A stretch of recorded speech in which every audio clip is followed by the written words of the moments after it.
हाँ भाई, क्या आप भी खाने के बीच में पानी पीते हो?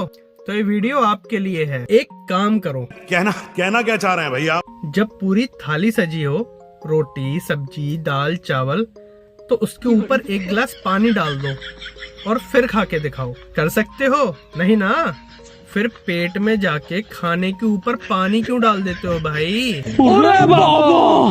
अंदर सब मिक्स हो जाता है और कीचड़ बन जाता है। डाइजेशन प्रॉपर होता नहीं, फिर होती है पेट की प्रॉब्लम्स।